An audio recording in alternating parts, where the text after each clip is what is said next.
the purpose-driven man, then there's a toxic purpose-driven man, but he's still living his purpose. You may not see him that, like, but Mr. Community Service. I think you probably speaking in terms of like men being tyrannical in their purpose. No, community service is community dick. There's a behavior style that we talked about the last time called the avoidance. And one of the traits of the avoidance is to focus in on the self, right? And when they focus in on themselves, then they typically become driven in a particular area in their life, especially women, because most women are attracted to that discipline.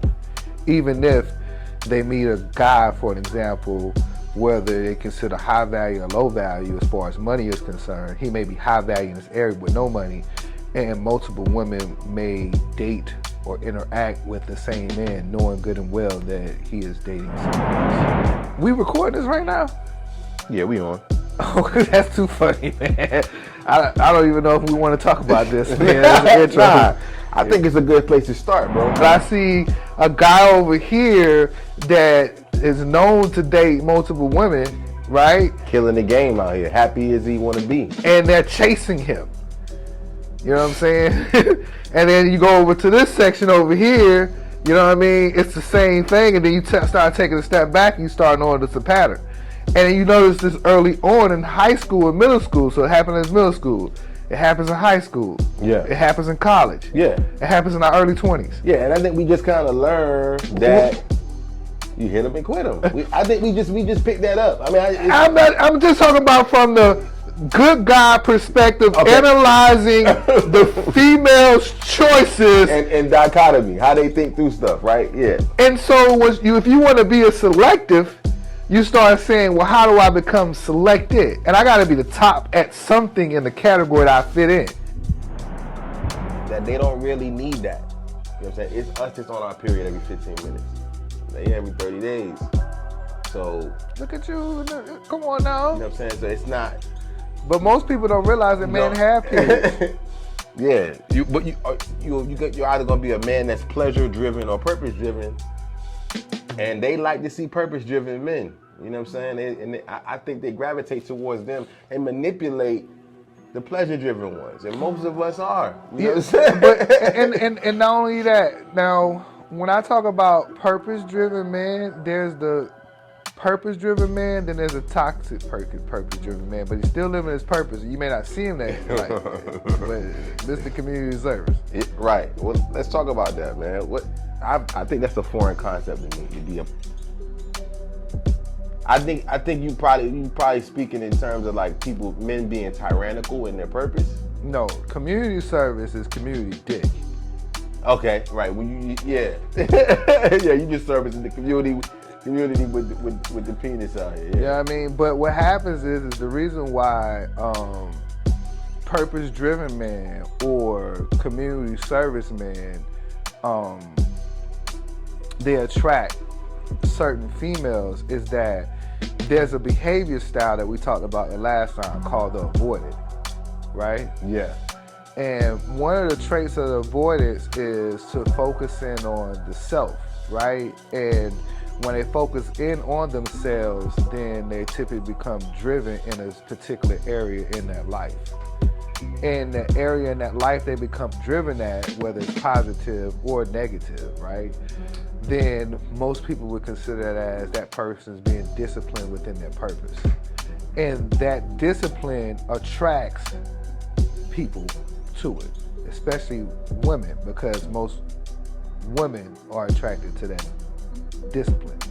Even if they meet a guy, for an example, whether they consider high value or low value as far as money is concerned, he may be high value in this area with no money, and multiple women may date or interact with the same man, knowing good and well that he is dating someone else. Right, because they in their eyes in that moment, through the rose-colored glasses, the good is outweighing the bad. Yeah, or we can call it the alpha versus beta concept, you know what I'm saying? Or if you really kind of want to get into it, like, you know what I'm saying, scientifically, like how we are wired, you know what I'm saying? We recording this right now? Yeah, we on. Oh, that's too funny, man. I don't even know if we want to talk about this, man. As an intro. Nah, I think it's a good place to start, bro. These are recent conversations I was having with people. As a matter of fact, every woman that comes on the platform, I ask them, we got a running theme, right? All right. We cheat on y'all. You know what I mean? We have babies. You know what I mean? We do things that hurt y'all. But the reality is, or the truth is, we have a period every 15 minutes. Mm-hmm. And our number one need is sex, and number two is recreation. And that's just naturally, we're built like that. Right. But that's the 1.0 version of us. That's the animal man. The 2.0 version of us can begin to think and process emotion and begin to understand you, begin to be able to take accountability and demonstrate the things in you that we want to see when we're in a relationship. But when we're not, it is what it is. You know what I'm saying? And we can still be 2.0 in and out of a relationship, but I'm always asking them, what do you think that we could do better? What do you think the problem is? And the last woman that I had on the platform, she was like, I ain't gonna point the finger. Okay. Now, I was talking to a woman who's 29 years old and still a virgin. That's beautiful. Right, and I said, you're very rare. You're very rare. I know it's more of you out there, but tell us what's the problem. You know what I'm saying? And then I said, hey, what do the relationships of the women in your life, what do they look like? You know what I'm saying? And she said, yeah, they all single. Right. Right. So, you know what I mean? like, when I talk about the dynamics of relationships before I really get into this thing, right? Yeah. I always like to talk about from the perspective of cause and effect. You know what I'm saying? And then I always like to share from a principle perspective, and then I can embed my personal experience about what I experienced. You don't have to, but you know what I'm saying? It's always good to add value. Principle perspective becomes like universal. You know what I'm saying? And everything has a cause and effect, right? Right.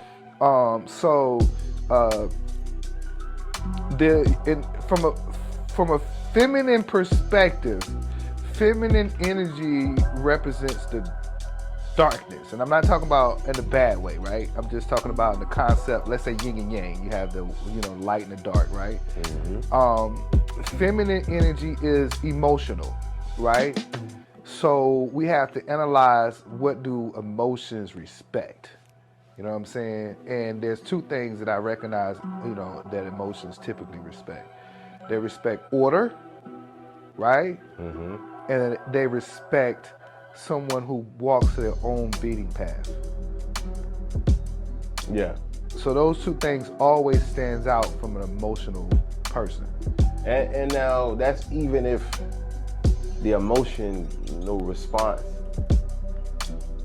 may not be a positive one, but that's why I put it that way. Right, because the respect comes. And the reason why I said it is because, like, when we step back, like, from an early age, right, I can use my own story here. Like, when I was young, growing up, I listened to my mom on how to date women. I opened doors, and, I was nice, but the nice guy finished last. And chivalry, right? Yeah. You know what I mean? And I learned quick that, hey, mom, I'm trying this chivalry, and it ain't working. But I see a guy over here that is known to date multiple women, right? Killing the game out here. Happy as he want to be. And they're chasing him. You know what I'm saying? And then you go over to this section over here, you know what I mean? It's the same thing. And then you start taking a step back and you start noticing the pattern. And then you notice this early on in high school and middle school. So it happens in middle school. It happens in high school. Yeah. It happens in college. Yeah. It happens in our early 20s. Yeah, and I think we just kind of learn that you hit them and quit them. I think we just picked that up. I mean, I'm just talking about from the good guy perspective, analyzing the female's choices and dichotomy, how they think through stuff, right? Yeah. And so if you want to be a selective, you start saying, well, how do I become selected? And I got to be the top at something in the category that I fit in, right? So, I could be the top in looks. That may get them. I could be the top in my personality and charisma. That may get them. I could be the top in having money. You know what I'm saying? That may get them, right? once again, it's order. Order is purpose. As long as I'm riding my lane on purpose, right? Doing my thing and what makes me me. And if I'm the top at being me, that's going to shine out the brightest. And then from that, let's say it's a pool of 100. All 100 may not pick me because all 100 may not be into my thing. Like right now, what they call sexual spectral. I hope I'm saying that right. That's when somebody's attracted because they're intelligent, right? And for the internet, I may have butchered that word up. Talk to the people. Don't talk to me, yo. I could have butchered that word up. But you all know what I mean. Now, out of this 100 of women, you know what I'm saying? 50% of them may not even give a rat's about intelligence. They may not care. Yeah. You know what I'm saying? But there may be another. 50? Yeah. I'm just throwing out numbers. All right. They could be, you know what I'm saying? Because most women be like, oh, I like me an intelligent dude until she talks to a nerd. She talk to that guy. You know what I mean? Now, anime dudes on the rise now. You know what I mean? Growing up. They growing men now. Yeah. So some anime dudes are being selected, but you can be intellect with swag, right? Mm-hmm. And so, like, for me, when most people in my past met me, they may have this certain stigma of who I might be until they get a chance to know me. And they'll be like, you know what, this brother may have some street knowledge, right, from his previous life and running and hustling. Right. And then he may also have that corporate swag where he can go in and run, you know what I'm saying, a business, but there's something intellectual about this brother. And for some women, right, that is appealing because I can wear different hats and I can apply my intelligence in different areas, right? So I may not get the full 100%. I may only take 10%, which is 10 women, and I may get selected by 10, and out of 10, I may walk away with 4 or 5. The game is rigged, though. You know what I mean? Let's talk about that real quick. Rigged towards the women? Well, kind of for us though, because they outnumber us so tremendously. That's the balance of it all. Yeah, that is the balance of it all. I'm just saying. Because imagine if they didn't outnumber us. And I can't even think about that math right now. Because if they didn't outnumber us, and most of us are always chasing them, you know what I'm saying? So now she can even be even more selective. The fact that they outnumber us and internally females compete with females. I tell guys this all the time. Yeah. Now I may be dropping some jewels out here if you're really picking up on what I'm saying, right? Females are competitive with other females. And a compliment from a female about her hair, makeup, nails, shoes, etc., etc., etc., means more to her than a compliment from a guy, because that's who she in direct competition with. It means more. It means more because that's her competitor, right? It's like she respects. Like me and you know what I'm saying, we're talking, and most guys, we compete against each other in sports, but we have a respect. We may have a disdain for each other, but I respect him because he showed up. You know what I'm saying? And that's the same thing that goes on with them. But that creates balance within their community too. Yeah. You know what I mean? Because they already got guys that's coming at them left, right, up, down, contra, AB star. They got them coming from all directions. So the only thing that really does keep them balanced is the fact that they're competing with another woman. Yeah. And that's facts. And if you listen to most women talk, they'll tell you directly or indirectly, they don't want a guy who another woman doesn't want. And then when we look at stats, as far as like women who get pregnant versus the guys who have kids, there's a smaller percentage of guys who have kids versus the women who get pregnant. And that just basically shows that these women are all picking from a small selective group of guys. And then you have a lot of guys that doesn't even fit into that selective group. Yeah. You understand what I'm saying? So that brings balance for them. Here's another tip. Since we want to put it out there, right? Let's put it out there, man. Men think that they're the predators. And women are. But it's really the same thing like it is in the Lion Kingdom. You know? Women allow. Talk about that. They allow things. Allow. Yeah. You know what I'm saying? So because they're receivers, you gotta knock on the door, right? And she grants entry or not. For some people, the door remains locked, no matter what she does. For some people, she'll open the door. Some people, she may only look for the peephole. And then there's others where she would decorate the front porch and leave the door wide open. Wide open, yeah. You understand? Now that decorating of the front porch may be things like when you begin to look at subtle signs that let they know that they're interested in you. They may flick their hair, you know what I'm saying? How they give you eye contact. Yeah. Play fighting, as I call it. Or they're always trying to find ways to touch you. You know what I'm saying? And another tip to that, if you find them always touching you and he's in the flirty stage, be like, bitch, get your hands off of me. Well, you might want to edit that word out, but chick, get your hands off of me. You know what I mean? So now she's like, oh, that rejection is coming to her, so it makes it even more of a test. You know what I mean? But she does things subtly to let you know that you're interested. She's interested in you, I'm sorry. It's up to a man to pick up on the clues that she's letting you know. Right. You understand what I'm saying? Now, a lot of women put out these cues more than you think. I heard a guy on the internet say, and I really like the way he said this, men are salesmen and women are marketers. Yeah. And most women are marketing all the time. I've seen that. I love that. Yeah. You understand what I'm saying? Now, it all depends on what stage in life or what her lifestyle she wants, depends on how she markets. Yeah. Mm-hmm. Yeah. I really, I think that the relationship between marketers and salespeople should be on the same page, right? That's a marriage. Yeah, that's correct. That's correct. Right. That's correct. That's a marriage. That's a marriage. That's a marriage. That's when the salesman commits to the marketer. Yeah. You know what I'm saying? Yeah. That's why I say men control access to relationships. Even though she has a lot of relationships, the only reason why men control access to relationships is because he has to remain committed. He does. You understand what I'm saying? Yeah. And understand what he's signing up for through that commitment. It's like, you know, I see you as a potential multiplier for my life. And then she's saying, I see you as somebody who I can multiply, and through this multiplication of our family and resources, this will take care of us as a whole. You know what I mean?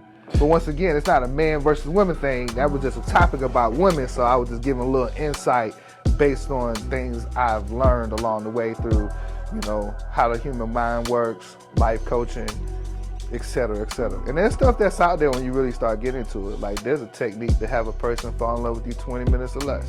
Yeah, you would think that we would learn these things about, or men would learn these things about women earlier. I want to say I didn't really get a grip or a hold on it until I was about 30. Right. And by that time, I had been married for 7 to 8 years. If there's any advice I could give men, especially early on, even in his selective stage, is always keep your eyes focused on your purpose. Yeah. Even if you, at that time, because everybody has a lightness to them and a darkness in them. And so this is not a blame game of men versus women. There's things that skeletons everybody have in the closet. Let's say fun time or playtime, right? As a man, you should always keep your purpose first, right? So that way you can make sure that from a resources standpoint, you achieve your goals in life, right? Yeah. So that way when you know that you are ready to settle down, you have the resources to settle down with. You know what I'm saying? But also that helps when he's having fun, because that serves as a filter process. And he can ask himself a simple question, right? Does she add value to my purpose, or is she just a fun girl?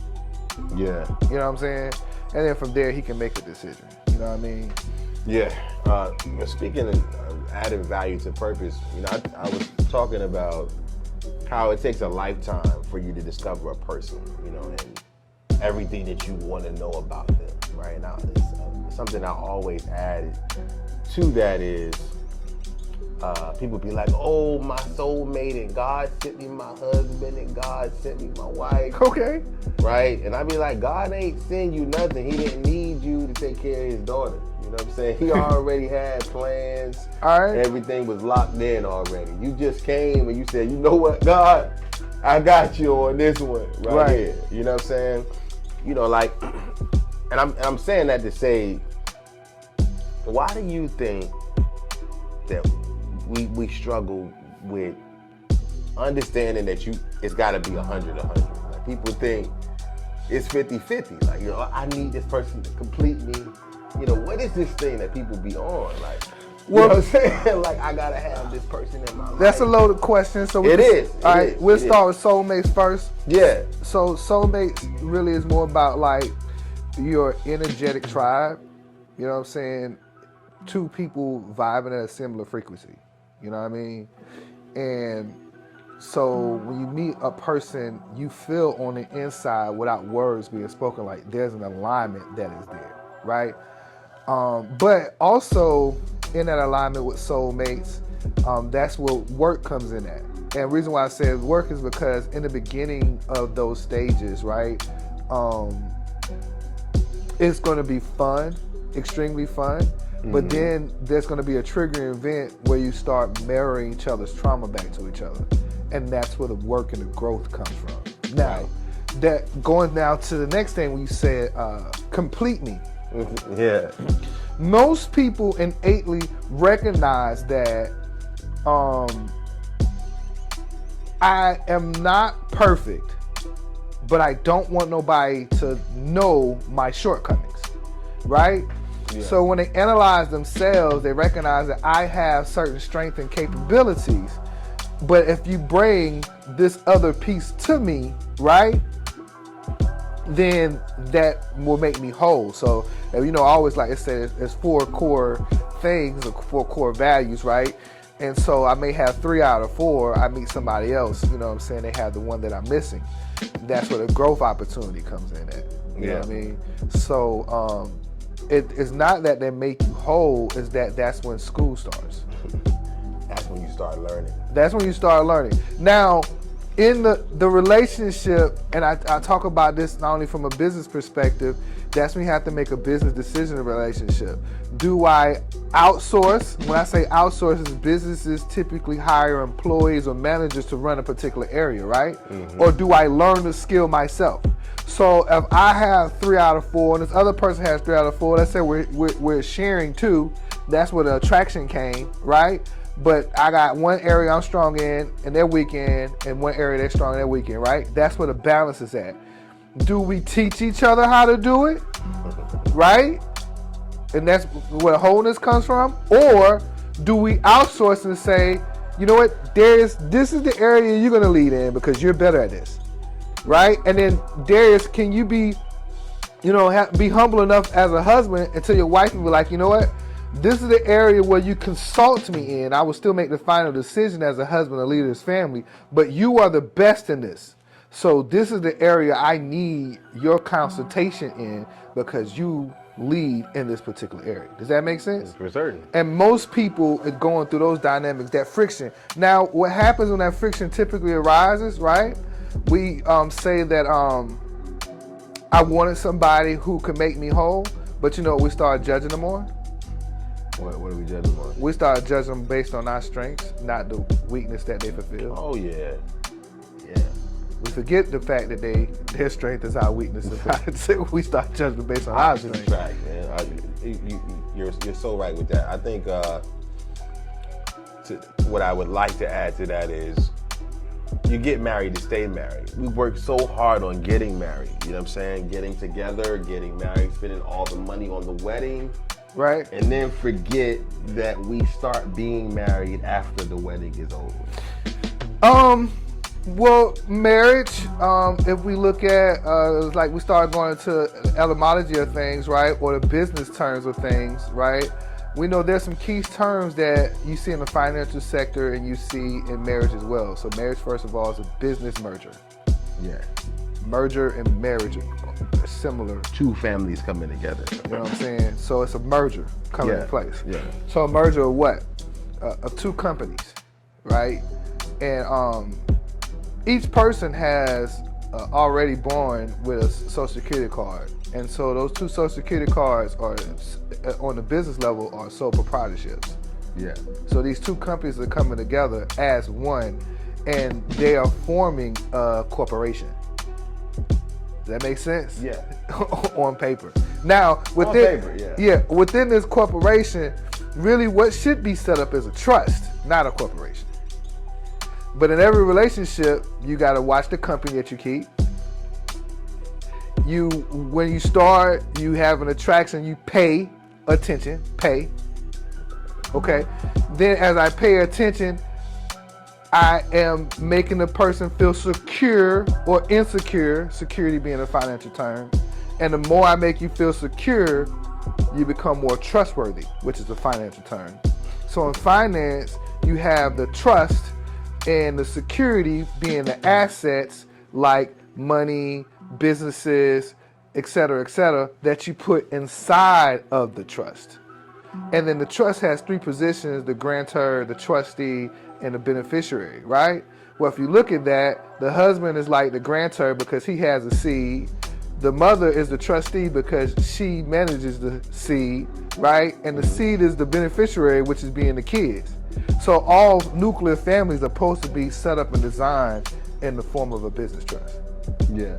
You know what I mean? So when you say people forget about marriage, they forget about that this is a collection of assets. We're teammates. We're not opponents. Yeah. And some people don't work well together in teams. And so team building skills, every you hear two people talk about leadership skills, but team building skills is extremely important. And one thing about team building skills, if you take it to sports, like we'll say basketball, because I play basketball. You know who the point guard is. His job is to distribute the ball on the team, but he may also be a scorer, right? Yeah. But you need a scorer. You need somebody who plays defense, somebody who can shoot an outside shot to keep the lanes spaced out. So we call them 3 and D, right? We need an enforcer, right? Who's going to play defense and grab rebounds. You need those 4 elements on any team that you have in order for the team to be able to mesh together and play well. Yeah, but that's good you said that, right? And that just transitions this conversation into business, right? Because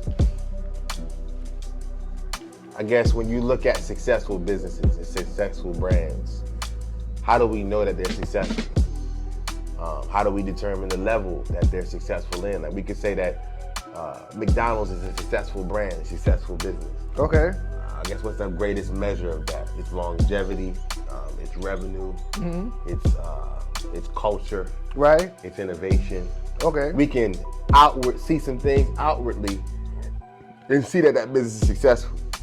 But then we can look at the shoe store that's downtown across the street from Maine, and it's the O'Beasley brothers, and they've been passing this small business down from generation to generation to generation. Okay. And although the business may not be across the world, it's still a successful business. That's right. Come model on. and structure. That's right. Because it's supplying the need. That's right. Right. It's supplying the demand. That's for right. whatever that niche is in the market space in that actual area where that building and is. It's touching on it's touching on a lot of things, not only supply and demand for the business, and we may look at it like small in structure because it's a small business, but it also follows the commandments of God of leaving the legacy for your kids. Yeah. You know what I'm saying? So that's what the trust is all about. Yeah. You understand what I'm saying? So now, even though I have this small business, now, and we even talk about it from a monetary standpoint, right? I'm glad you said that, like, what's that measurement? What's the measurement? Because some people could say, well, my measurement is I need to be a millionaire, right? And what's the sacrifice that comes with that? Let's say I own a McDonald's store, and then there's another person who owns this small shoe store that you set an example, right? Right. I'm the owner of the McDonald's store, and let's say I make $1 million a year, right, from the McDonald's store. And so on paper, I'm a millionaire, but there's a lot coming out of my pocket because I got a larger staff, right? So let's say there's a lot of work that I have to pour into this, right? So what kind of personality do I have? Do I have one of those personalities where I give the store free reigns to have autonomy? Or do I have to give all my hours to that particular store? Right? So what stress, the question is what stress comes behind that $1 million? You understand what I'm saying? That stress is going to impact your lifestyle. Yeah. Now, on the other end, I may be at the shoe store, and on paper, the shoe store may only profit, you know what I'm saying, $150,000 to $200,000 a year. Yeah. Now, in comparison, somebody going to be like, well, that $1 million was it. Well, let's look at the $150,000, $200,000. That's still top 6%, right, in America, number one. But also, it's a family business, so, you know, I got more flexibility depending on the hours that I put in with it, being able to run this business with my family, and I'm passing the legacy on down.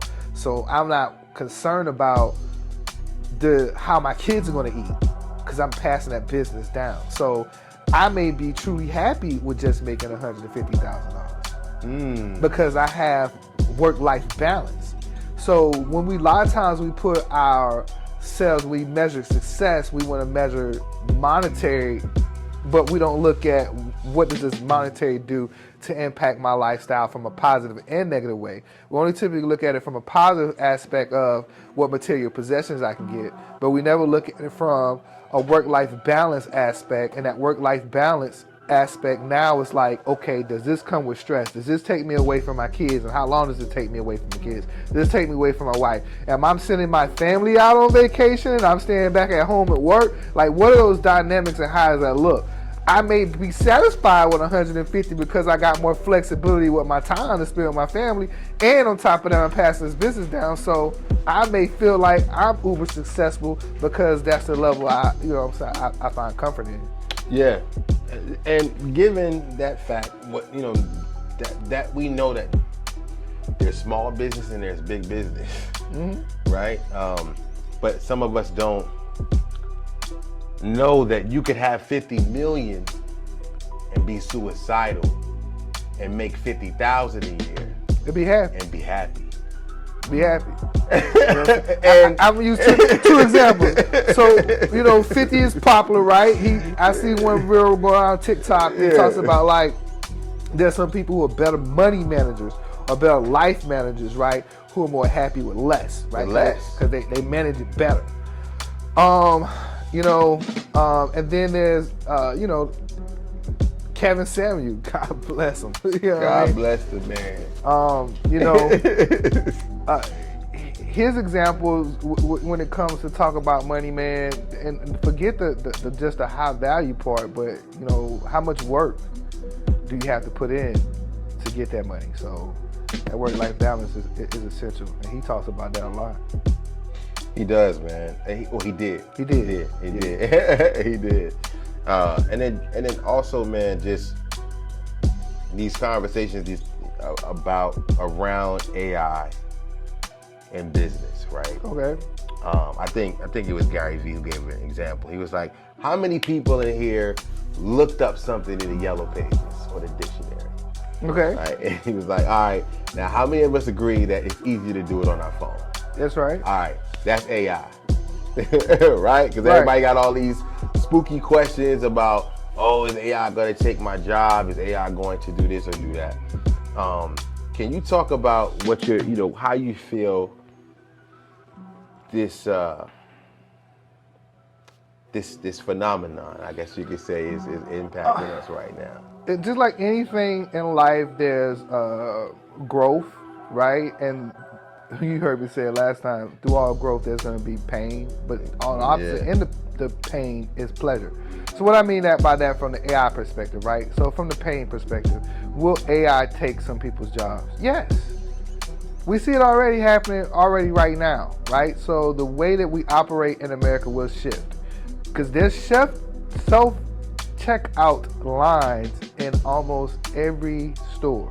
Look, the best self-checkout, not that I'm a fan of self-checkout at all, but it blew my mind, right? I went to Circle K, and their self-checkout, you can actually put the items on the weigh machine, and it will automatically scan and identify the item in the store without you swiping. You understand what I'm saying? Right? And when you go up to the counter, yes, the cashier's there, but they're only there to process gas. If you oversee the transaction, I guess. And help the customer, I guess. Or something behind the counter that the They customer gotta can't unlock reach. with a key. Yeah, Right. but everything else, right? So that's gonna happen. But also with those transitions in the new way we do business, that's gonna bring in a new way that we live. Yeah, I went to my alma mater today. So I'm thinking about going into teaching, right? All right. I might go get my master's, extend my education, start teaching some mass communications, at the college level. So I went to go speak to the dean of my my department in arts, and he said, "Yeah, man, the problem." I'm basically telling like, "What do you guys need?" Because I said, I'm out in the field with a degree, and the things that I really needed to be successful in what I'm doing right now is to understand basic, simple math, understand the value, how to measure That's right. my time. Those are things that I had to learn on the fly, but there wasn't a curriculum or anything teaching us that. That's why I mentioned to you about AI, how it's impacting us, but just figuring out how to navigate technology and its impact on our mental state. So that goes back to the gift and the curse. So yes, we can look up things like this, right? Yeah. Or yes, I can use AI to do certain job functions to make my life easier, right? But at the same time, it makes more information accessible. And because most people are escaping right now in life, Ooh, talk about that, bro. they get fed 15, 20 second, 60 second clips, right? But one 15, 20 second, 60 second clip, bang, bang, shoot them up. So now they got one emotion over here. They scroll to the next one. You don't know what's coming next. And now it's a love story. Yeah. And we're like, oh. And then the next one is, now I see a kid dancing. Oh, that's amazing. And then the next one is, I see couples arguing. Then the next one is, I see a thing. And so now you got these we crazy, man. range emotions just bouncing off the wall. I'm trying to tell you, right? bro. And then when it is time for you to take a step back and operate within your business, you can't think for 10 minutes straight. And this is why creating content is so important for me, bro. This is why, bro. I got a 15-year-old son, bro. Like I see him processing his emotions, how he's thinking through things, Yeah. right? And I'm trying to, at this point, I'm his coach at this point, Okay, right. I done instilled in him what I need to instill in him. Now I'm just trying to coach him through it, right? You know what I mean? And like, hey, here's what's about to come up, all right? And I'm realizing, like, I told the dean that I went to go visit today. He's the new dean of my department. Like, we got thousands of kids on campus. He was like, well, look, we got 30% of the people that work in our department that do what you do, they are killing it, right? They getting all opportunities. Those are people that we're giving internships to. Right. We got people coming here wanting to do what you do, impact the people, but how are we going to get them to the auditorium That's right. to go hear what you have to say? I'm like, well, I'm the 70%. I'm the kid that was over there in Woodson Halls doing something else, smoking weed, trying to chase a broad, when I could have been kind of trying to hear what this filmmaker had to say. That's right. But I was trying to pass my class and make me some money to get me some food so I don't have to call home or go home. I think we gotta be present, and if we're gonna do social media, we can't have 400 people following the social media page if we're the mass communications. We gotta make content for them. Their heads are literally in their phones. So like, now you touching on something, right? You know what I mean? And as we continue to evolve these conversations, we can bring more order to these conversations and how we having them, right? I know right now it's just us having open dialogue. Yeah. But that value piece, right?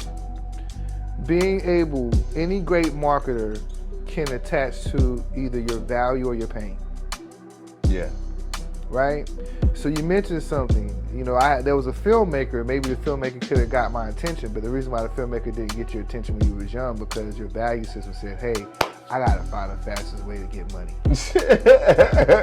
Right. And going to see this filmmaker right now, that's slow money. That's slow money right now. That's not long money. You know what I'm saying? But now, in retrospect, you're old, you're doing content. Right. You're thinking to yourself, oh, now the filmmaker is more valuable. Why? Because it's valuable to your 30-year-old self, not your 18-year-old self. Right. You know what I mean? So how can we make things valuable in the moment to the younger generation, right, to be able to connect them to success. Now, here's the other question that we have to help the younger generation with, or we may notice it, right? The younger generation is embedded in technology, but they have poor face-to-face social skills. Yeah. They have social anxiety. Social anxiety, brother. You hit it on the head. They have not developed the skills to be able to communicate with other human beings. But the other thing about these kids... Effectively, because they can't. They can't. These kids are brilliant, bro. Brilliant. Because that's why I'm about to go next. Because when we talk about the spirituality conversation, yeah, right? And because a lot of these kids do things like watch anime, there's been times that I've been talking, like, you know, especially when my sons were growing up. And not my sons, because they used to hearing it. Their friends would stop in their track and ask question after question after question, because I'm speaking to them in a way that's connecting to what they're into, what they believe in. Yeah. You know, so... and they watch anime, and how it happened is I walked past and I was like, oh, I know where that little kami hole, you know, so where that power coming from. And they're like, what are you talking about? I'm like, well, you know what I'm saying? There's a chakra system. You got earth, been in 5 minutes, you know what I'm saying? But I'm transitioning them into, here's where that's at, located in you. In your own body, sir. And now it's like, whoa, pause. What, you mean I can go Super Saiyan? I got this. I got a chi. I got a little chi going on. I can meditate, and over the course of time, I can feel that fire building in my belly. Yeah. Pause. You're teaching me something about myself. You can tell me, like, and this is a spiritual thing, right? Yeah. You know what I'm saying? Where they may ask questions about the spirit, and they talk about, well, if I made an image of God, I'm like, well, it means you look like God. When you look in the mirror, what do you see? Yeah, you see that. And they'll be like, okay, I see God. So, okay, you God's son, right? And they'll be like, what about the 144,000? I'm like, well, did you know there's 144,000 petals that go up and down your endocrine system? And that opens the endocrine system up. So the 144,000 is you. Yeah. Now, that's a different perspective that most have not heard, and I'm not looking for most to be able to pick that up in this moment. There's films about this stuff you're talking about. Yes, that is correct. These questions are not new questions. They're not new, but for them, it relates to them yeah. because they are into that type of stuff through a different medium. Right. Yeah. And so, like, even like I tell people all the time, man, some of the most holy people, most spiritual people I know is people who run the streets. For sure. Because they praying every day to outlive their op. Got more spirit on them than, I mean, look, man, God bless DMX, but the brother had that oil on him. You hear me? Okay. So God bless the brother DMX, but you know, he had that oil on him. It's all about relating to those kids, man, putting it into their language. It is, man. You had a brother, brother Vic came over here, man. You know what I'm saying? CL came through. It's my man. You know what I'm saying? And I was impressed with his philosophy, man, and his way of thinking, man. We had a really good build. I'm gonna be putting it out on the channel soon. And he was talking about he was in your lane, man. Shout out to CL Vic, man. Y'all go holler at my boy, man. He was in your lane, man, and he was just talking about, you know, just self-care in general, man. I just love the way that I think the value I got from it was in that how we related and connected was the way I'm passionate about this. Right. He's passionate about what self-care. He does, man. Self-care, bro. Because if most people are either in an anxious state or an avoidant state, right? Yeah. It means that they're either avoiding themselves, right? Or running away from themselves. Yeah. So self-care is essential because most people still haven't resolved the riddle of who am I? Yeah. And whatever spiritual background you're from, they typically compare you being the image of your spiritual father. Yeah. And accepting that, right, internally for some people is a difficult thing to do because what they do is they measure it by the perfection versus measuring that I'm growing in this perfection. I may not receive that 100% perfection in my lifetime, but I gotta accept the level I'm on, what I was born with, my gifts, where I'm at right now, and understand no different than the father who has a son. I don't expect my son to be me. You know what I'm saying? I expect my son to grow through the same stages as I grew through those stages. And so when he's 5, I can only compare it to when I was 5. When he's 10, I can only compare it to when I was 10. When he's 20, I can only compare it to when I was 20. Now, do I want him to outgrow and surpass me? Yes, and there may be moments of time he does, and maybe moments of time he does not. But that's the same thing with, you know what I'm saying, our spiritual fathers, right? So accepting who I am and understanding having value in that. And so self-care, you know, I know you heard me go off on a tidbit where the waves located in the body. Yeah, we can switch it to where the pain, because we could go to Vic's area. That's where the pain is located. Look, we're going to continue to build because really what he was telling me was that, you know, and I think you kind of know this, but he's like, the body has tricks, man. The body has secrets. You know what I mean? Like, you ever seen somebody get hit in a certain place and they just fall out? That's right. Pressure points. Pressure points. That's right. And I was like, yeah, you're right about that. And he was like, that could be used as a weapon or it could be used as a healing. That's right. That's right. The body is the teacher. It's the master. You know what I'm saying? The body is the master. Come on now. You know? Or in spiritual terms, in the Christian lane, my body's my temple. My body's my temple, yeah. But have you explored your temple? Yeah, do you even know? You know, have you explored your temple outside of your genitals? You know what I mean? And your regular, you know, urinary functions and you know, defecation and such, right? We beat this thing up, man. We don't really value our body the way that we should. But I'm gonna ask you this, right? Go for it. You know, I'm always inspired by film. You know, film inspires me to, you know, write music, all kind of stuff, man. I watched this film today. I think it's called Leave the World Behind. That's what it's called. I won't watch it, but go ahead. So you said you won't watch it? I will not. You will not. Okay. So but I will answer why. Okay, I'm gonna ask you why. Okay, I'm gonna tell you why. But go ahead. I want you to get out whatever question you got from principal perspective. Yeah, because this. All right. So this film was interesting to me because I read what it was about. I said, okay, so this is what, you know, people say, you know, Simpsons and stuff like that. They be trying to give you perspective on what's about to happen. Okay, we'll use the Simpsons as an example. As an example, and this is what made me watch it. Okay. Today, okay. All right. Basically, what happens in the film is, you know, irrelevant. The storyline is irrelevant.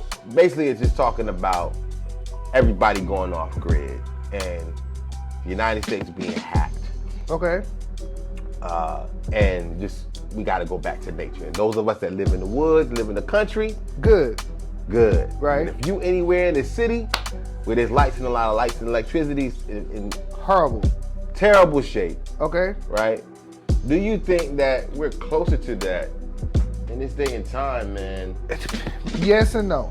Than we ever have been.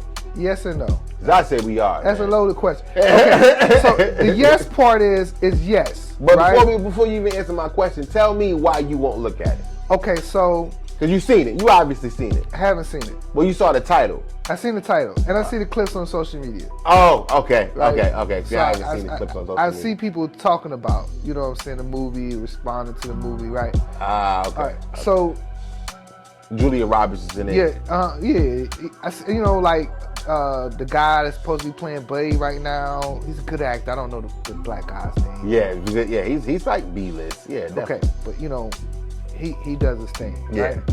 Yeah. Programming of the subconscious mind. You guys kind of heard me talking about it before. Right. Yeah.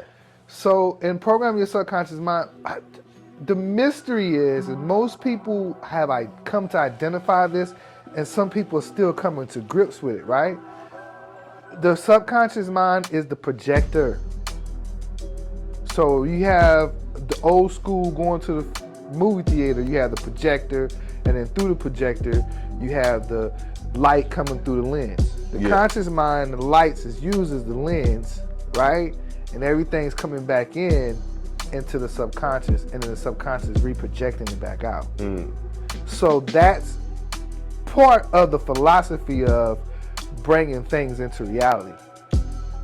So now, Right. and when you break it down, you watch televisions, live vision, Right. all right?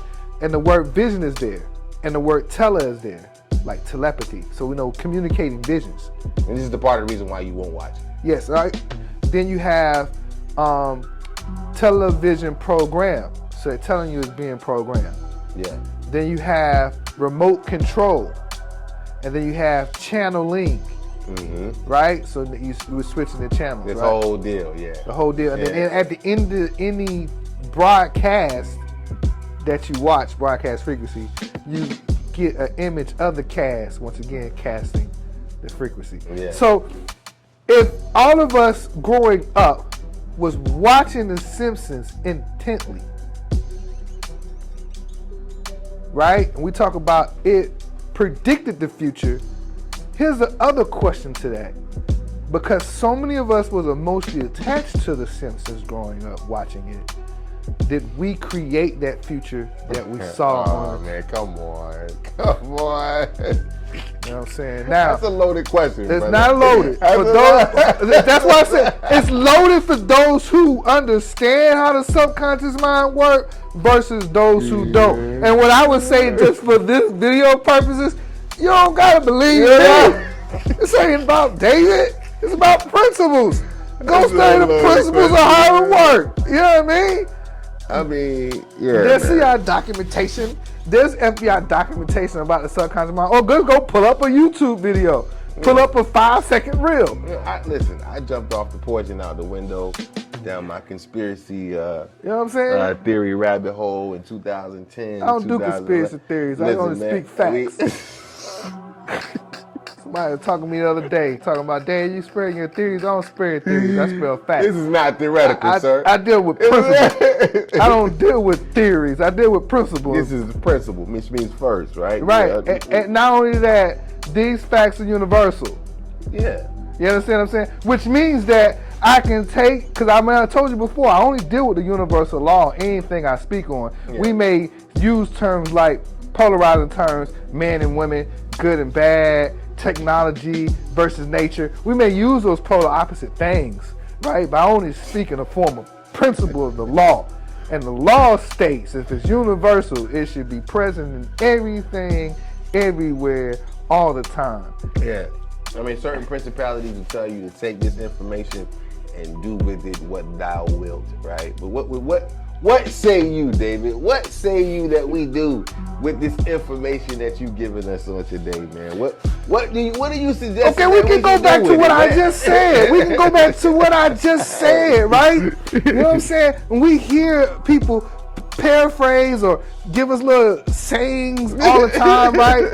Be the main character in your own movie. In your own movie. No, literally be the character in your own movie. Like going back to what I said before. If you're a writer, write your goals out. Like there are goals I have right now that have come to pass and things that I want to come to pass that I wrote in poetry format and a poetry story, because I write poems. Yeah. And a story, right? That's already the end in mind. Yeah. Or there's pictures people talk about Reverse engineering. end in mind, write a poem. Like I share one right now. Maybe y'all may look at this and give it some energy. Don't make me make a movie, man. Go ahead. No, I'm telling you, like this is facts. This is facts. Because the way to program the subconscious mind is thoughts, feelings, right? So you gotta have the images. So what does a movie do? A movie sends you on a roller coaster ride. You're thinking about the movie, right? And it's all intentional. Yeah. And you got the emotions going on right there. You got the feelings, and you got the images. So I got the thoughts, feelings, and images all going on at one time. Right. Right? And it's hitting me. And I'm not thinking about it as it's hitting me. I'm just responding. And the more I stay in that loop, right? Okay, how about this? Let's look at kids, for example. You don't believe me? You ever sit a kid in front of a cartoon, especially like when Dora the Explorer was popular? Yeah. All right, how many of our kids is walking around talking like Dora? It was legendary, man. Or what about how many of our kids walking around talking about Pepper the Pig? Oh, man, that's a lot, yeah. You understand what I'm saying? And there's some kids who learn Spanish Yeah. by watching Dora the Explorer. I mean, well, Barney shaped a lot of my thinking, man. But not just shape the thinking. I'm talking about like when you watch this child behave, somebody's operating like Boots. Somebody's operating like Dora. When you watch the behavior of this child, they're mimicking the behaviors. So we think that gets cut off because all of a sudden we're adults and we're like, oh, my filter's stronger. Because I know a lot of women that watch ratchet TV or even read ratchet novels, right? And they want to experience that same ratchet lifestyle. Yeah.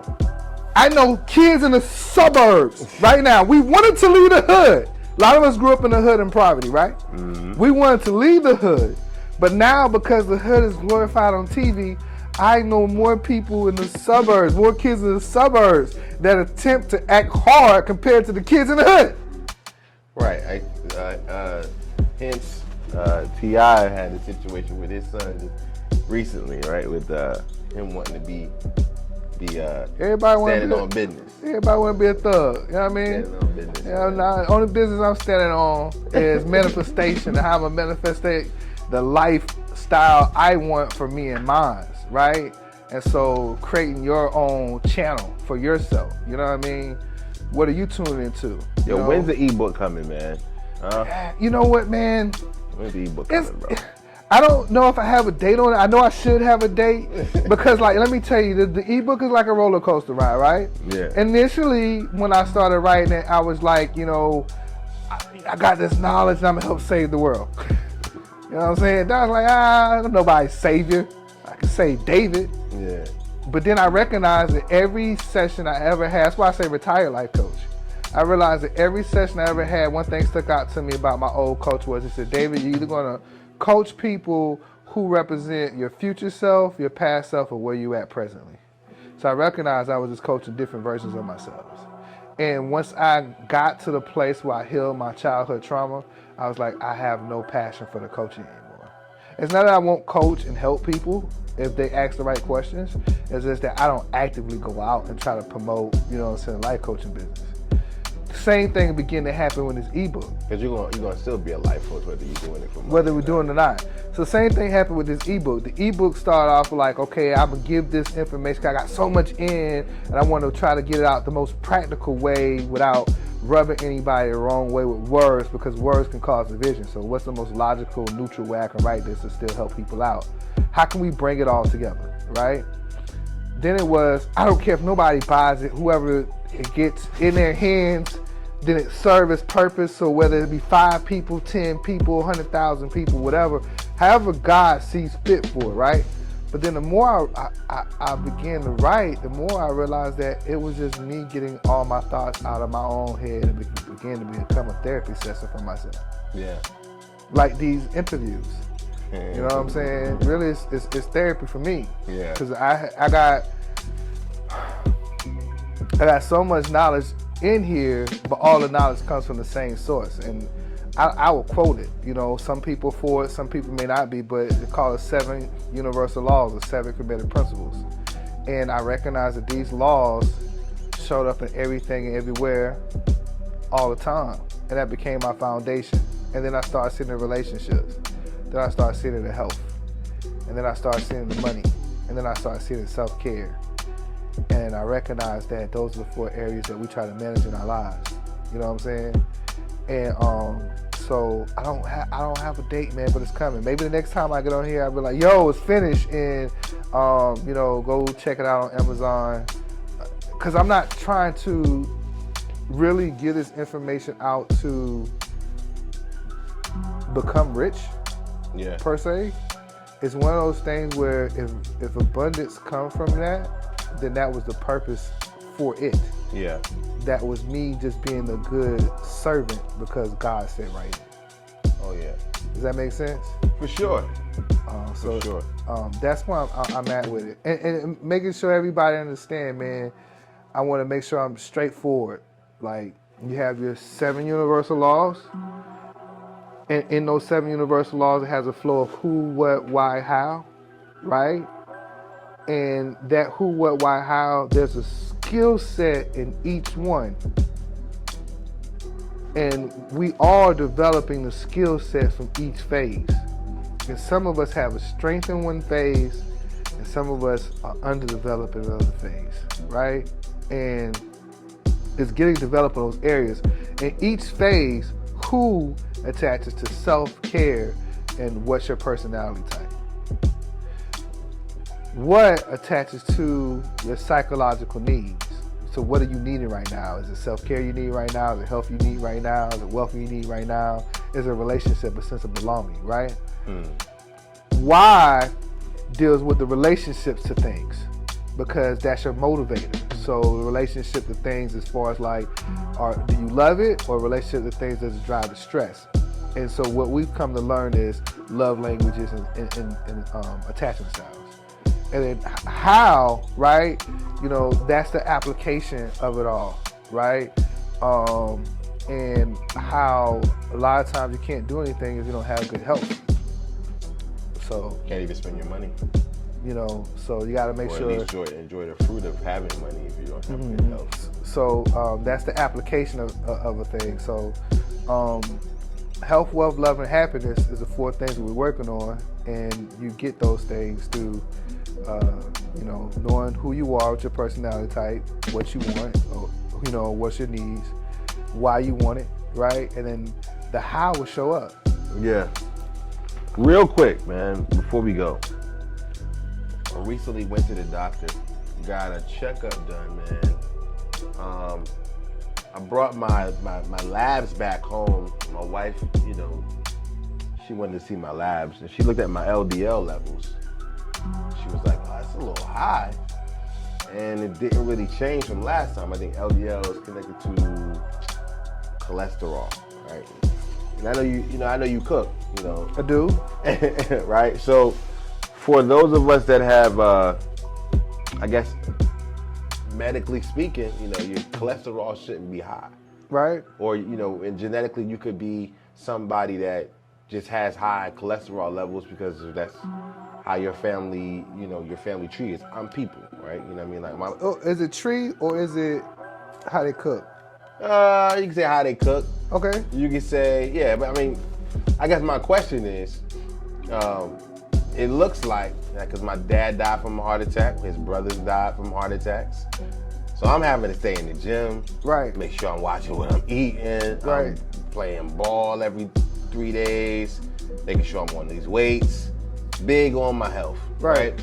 But my LDL levels is still a little high. Maybe because I need to, you know, fall back on the sugar, you know, maybe a little bit more. Maybe come back down on the ice cream. Maybe, you know, some of those little, I don't know. You never really know exactly what you gotta adjust, but you could do some extreme things to make sure you nip it in the bud. That's true. Yes, my question to you is, you know, have you found inconsistencies from a medical standpoint with the reports of LDL levels and cholesterol? Well, I won't put it more on LDL levels. I will put it on like. Am I saying that right? I might be messing that up. I don't know what LDL levels is. Yeah, but it's whatever. What I will say is that you put on something. Genetically speaking, there's a cultural background, right? So there's a cultural differences that melanated people have that's different than non-melanated or lesser melanated people, right? You know what I'm saying? So typically, if they find out that our bodies are out of balance. Now, you hear me use the word out of balance because any dis-ease means disorder. The body's unease with itself. Right. Right? So it may have been present for a little while longer. But you have what I call the 6 doctors, and if I can remember them all correctly, right? So you got sunlight, right? You got air with your breath, right? You got food, right? You got water, right? You got exercise, you got sleep. Those are your 6 physicians. Yes. So now they'll get your whole life right. You may be a person where you're not getting enough sunlight, for an example. You understand what I'm saying? So that could be causing issues. You may be another person where your breath pattern is not balanced because the way you breathe, anxiety has a breathing pattern. Depression has a breathing pattern.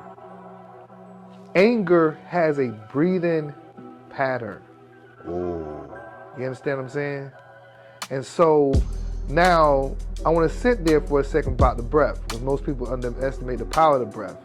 You hear about the breath of God on one end, so I just told you breath has a pattern, right? So that's how you experiencing God in you at that time moment, okay? Now you hear about raising your vibrations. Well, to raise your vibrations is a feeling. Well, what makes the breath move? Feelings. Yeah. Somebody could scare you, or you could be That's heartbroken, why you could be shocked. that's why meditation is important, because I can bring the breath back to a balanced Hey state. man, we'll be here for another hour if we build on that, bro. So let's start from there. But Next, six doctors, man. yo, the 6 doctors. We gotta talk about the 6 doctors, man. You know what I mean? Because that's good right there, bro. I like that. I never even thought about it like that. Yeah. But yeah. Now, one thing I would say about food, as we go, there's different philosophies, and those philosophies can be based on climate, where you're born from, right? Because, like, I would never tell somebody in Alaska to be a vegetarian. You understand what I'm saying? Mm-hmm. But there's benefits to being a vegetarian or a vegan. And there's benefits to eating fruit. There's benefits to eating vegetables, right? But when you start understanding the body from a mineral standpoint, and when I say mineral, most people don't think in the terms of salt. You know what I'm saying? There's 12 pillars of salt that create man. Which, oh man. Yeah, and then you in your mother's stomach for 9 months, which means everybody has 9 pillars of salt, and everybody's missing 3. So, Oh, come on now. You just, because you said your family, you wanted it, right? You asked me the question. You know what I mean? I'm just giving you things that you can look up yourself. okay. But that's salt that directly impacts your cholesterol levels, right? Minerals. Because remember in now, my report, it was saying when you that- look at minerals, you may hear trace minerals, or you may hear vitamin. But minerals.